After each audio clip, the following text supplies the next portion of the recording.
اعوذ باللہ من الشیطان الرجیم بسم اللہ الرحمن الرحیم۔ آج میں آپ کو بتاؤں گی تطبیق کے معنی۔ رکوع اور تشہد میں دونوں ہاتھوں کو ملا کر دونوں زانوں کے درمیان میں کمان کی طرح رکھ دینا، اس کا طریقہ کیا ہے؟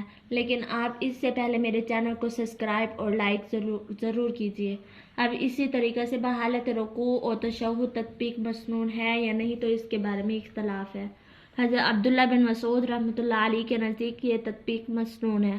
امام اعظم جمہور محدثین کا نزدیک یہ تطبیق مسنون نہیں ہے، بلکہ مسنون یہ ہے کہ دونوں ہاتھوں کی انگلیوں کو قدر کشادہ کر کے گھٹنوں پر رکھ دیا جائے، ایسا معلوم ہو کہ جیسے گھٹنوں کو پکڑ رکھا ہے۔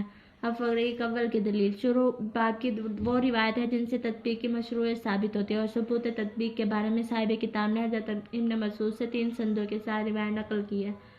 فریق ثانی کے دلائل کہ صحابہ کی ایک بہت بڑی جماعت نے آپ صلی اللہ علیہ وسلم کا عمل نقل کیا کہ آپ صلی اللہ علیہ وسلم رکوع کی حالت میں تطبیق نہیں کیا کرتے تھے، بلکہ اپنے دونوں ہاتھوں کو اپنے دونوں گھٹنوں پر رکھتے تھے، ایسا معلوم ہوتا کہ گھٹنوں کو پکڑ رکھا ہے، لہذا اس سے معلوم ہوا کہ تطبیق کی جائے۔ اب دوسری دلیل یہ ہے کہ جب روایت کے درمیان تعارض واقع ہو چکا ہے تو فصل اول کی روایت تطبیق کے جواز اور فصل ثانی کی روایت عدم جواز پر دال ہے، تو دونوں میں سے کسی ایک کا دوسرے کے ذریعے سے منسوخ ہونے پر کسی دلیل شرعی کی ضرورت ہے۔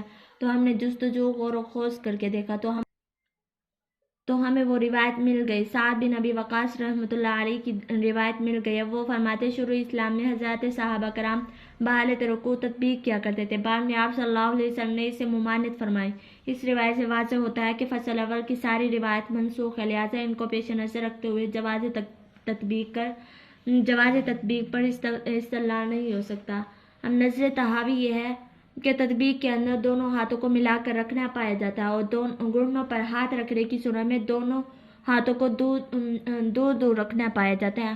تو ہم نے نماز کے اندر ارکان ثلاثہ کی حیت کے سلسلے میں غور کر کے دیکھا تو آپ صلی اللہ علیہ وسلم ارکان میں اپنے اعضاء کو کس حیت پر رکھا کرتے تھے، تو ہم نے آپ صلی اللہ علیہ وسلم کا طریقہ دیکھا تو آپ صلی اللہ علیہ وسلم رکوع اور سجود کے اندر اعضاء کے درمیان تجافی اور تفریق اختیار کرتے تھے۔ تو تمام علماء کا اس طرح اعضاء کا کشادہ اور دور رکھنے پر اجماع ہے، اور ابن مسعود جو ثبوت تطبیق کے راوی ہے وہ فرماتے کہ نماز کو حکم کیا گیا ہے کہ اپنے قدمین کے درمیان مرادیت کریں، یعنی 2 قدموں کو قدر فاصلہ پر رکھ کر تھوڑی تھوڑی دیر ایک قدم پر ٹیک لگا کر آرام لیا جائے، اور دونوں قدموں کو دور رکھنے کی صورت میں تطبیق ممکن نہیں ہے بلکہ تفریق لازم آتی ہے، اور اس طرح بعض اعضاء کو بعض سے تجافی اور دور رکھنا بالاتفاق جائز و اولیٰ ہے۔ اور رکوع کے بارے میں الصاق و تفریق کے سلسلے میں اختلاف واقع ہوئے، لہذا مسئلہ اختلافی کو مسئلہ اجماعی پر قیاس کرنا لازم ہوگا۔ جس طرح دیگر ارکان کے اندر تطبیق درست نہیں ہے بلکہ تجافی اور تفریق لازم ہے، اسی طرح رکوع میں بھی تفریق لازم ہوگی، یعنی دونوں ہاتھوں کو گھٹنوں پر رکھا جائے۔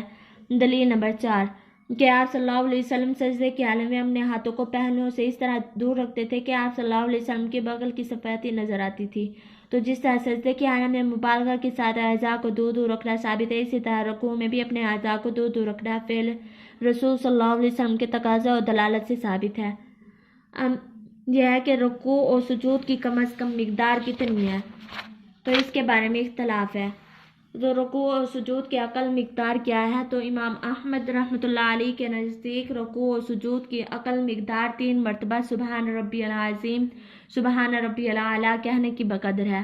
اس سے کم رکوع اور سجود کے اندر ٹھہرنے سے رکوع اور سجدہ کا فریضہ ادا نہیں ہوگا، لیکن حنفیہ وغیرہ کے نزدیک 3 تسبیح کے بقدر مقدار فریضہ نہیں ہے، بلکہ فرض اتنی مقدار ٹھہرنا ہے جس سے اعضاء اطمینان سے اپنی جگہ پر برقرار رکھے، اس سے زیادہ مقدار فرض میں داخل نہیں ہے بلکہ سنت یا مستحب ہے۔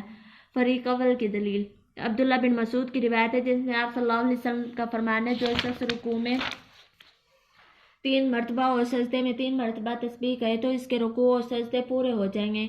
یہ ادنیٰ مقدار ہے، اس سے معلوم ہوا کہ رکوع اور سجود کی مقدار 3 تسبیح کے بقدر ہے۔ فریق ثانی کی دلیل۔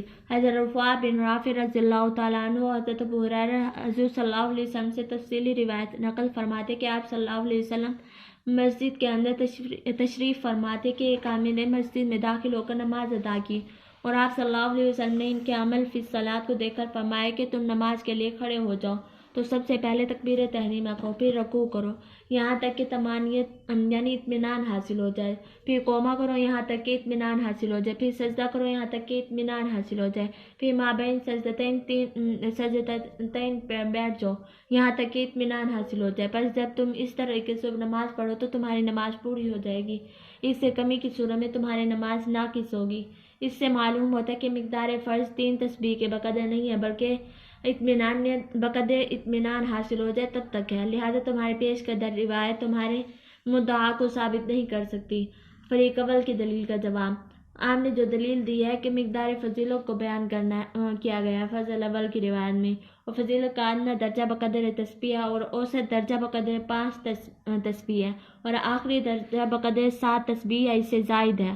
دوسرا جواب یہ ہے کہ حضرت ابن مسعود کی روایت منقطع ہے اور عون بن عبداللہ کا سماع ابن مسعود سے نہیں ہے، اس لیے یہ حدیث منقطع ہے اور حدیث منقطع کے ذریعے تمہارے نزدیک استدلال درست نہیں ہے، لہذا ہمارے سامنے پیش کرنا بھی درست نہیں ہے۔ جواب نمبر 3، حضرت ابو ہریرہ کی روایت اعلیٰ شرط شیخین کی شرط پر ہے، ابن مسعود رضی اللہ تعالیٰ عنہ کی روایت شیخین کی شرط پر نہیں ہے، اس لیے فصل ثانی کی روایت کے مقابلے میں فصل اول کی روایت برابر نہیں ہو سکتی، اس لیے اس سے استدلال ان روایت کی موجودگی میں درست نہیں ہو سکتا۔ یہی ہمارے علماء ثلاثہ کا قول ہے۔ اب آئے کہ رکوع اور سجدہ میں کیا پڑھیں، تو اس کے بارے میں اختلاف ہے۔ مذہب رکوع اور سجود میں تسبیح کا کیا درجہ ہے؟ دوسرا یہ ہے کہ رکوع اور سجدے میں کون سی تسبیح مسنون ہے؟ تو امام احمد رحمۃ اللہ علیہ کے نزدیک رکوع اور سجدے میں تسبیح واجب ہے، اگر عمدن ترک کر دے تو نماز ہی فاسد ہو جائے گی۔ حنفیہ وغیرہ کے نزدیک واجب نہیں ہے بلکہ سنت ہے۔ دوسرا رکوع اور سجود میں کون سی تسبیح مسنون ہے؟ تو امام شافعی رحمۃ اللہ علیہ کے نزدیک ما احب من الدعاء مسنون ہے، جو بھی پسند ہو وہی پڑھ سکتا ہے، لیکن امام اعظم ابو حنیفہ کے نزدیک ما احب من الدعاء مسنون نہیں ہے بلکہ مخصوص دعا مسنون ہے، اور یعنی رکوع میں تسبیح عظیم سبحان ربی العظیم اسی کو 3 مرتبہ دہرانا اور سجدے میں سبحان ربی الاعلیٰ اسی کو 3 مرتبہ دہرانا مسنون ہے، لیکن امام مالک کے نزدیک رکوع میں تسبیح عظیم اور سجدہ میں ما احب من الدعاء یہ مسنون ہے، یعنی تسبیح میں سبحان ربی العظیم پڑھے گا اور سجدے میں جو بھی پسند ہو وہی پڑھنا مسنون ہوگا۔ فریق اول کی دلیل کہ ما احب من الدعاء کی مسنونیت ثابت ہوتی ہے، کسی مخصوص دعا کی خصوصیت نہیں معلوم ہوتی اور عام دعا کے ثبوت کے مضمون کی روایت کو صاحب کتاب نے 4 صحابہ سے 15 سندوں کے ساتھ نقل کی ہے۔ فریق ثانی کے دلائل، ان میں یہ حضرت عقبہ بن عامر کی ہے، وہ فرماتے ہیں کہ جب آیت کریمہ فسبح بسم ربک العظیم نازل ہوئی تو آپ صلی اللہ علیہ وسلم نے حکم فرمایا کہ اس آیت کریمہ کو رکوع میں پڑھا جائے۔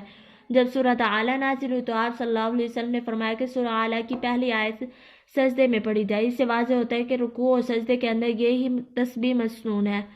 دوسری دلیل، تسبیح کی عمومیت کی جتنی بھی روایت ہے وہ سب کی سب منسوخ ہے۔ پہلے عمومیت کی اجازت تھی، جب آیت عظیمہ اور اعلیٰ نازل ہوئی تو عمومیت کا حکم منسوخ ہو چکا اور خصوصیت کا حکم ثابت ہوا۔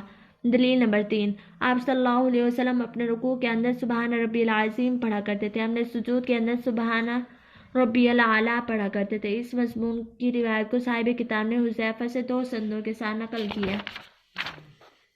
فریق ثالث کے دلائل، فصل اول میں حضرت علی اور ابن عباس کی روایت گزر چکی ہے جس میں اس بات کی وضاحت موجود ہے کہ آپ صلی اللہ علیہ وسلم نے رکوع اور سجود میں قرآن پڑھنے سے ممانعت فرمائی ہے، رکوع میں تسبیح عظیم پڑھنے کا حکم فرمایا اور سجدے میں ما احب من الدعاء کی ترغیب دی ہے، لہذا یہی شکل مسنون ہوگی۔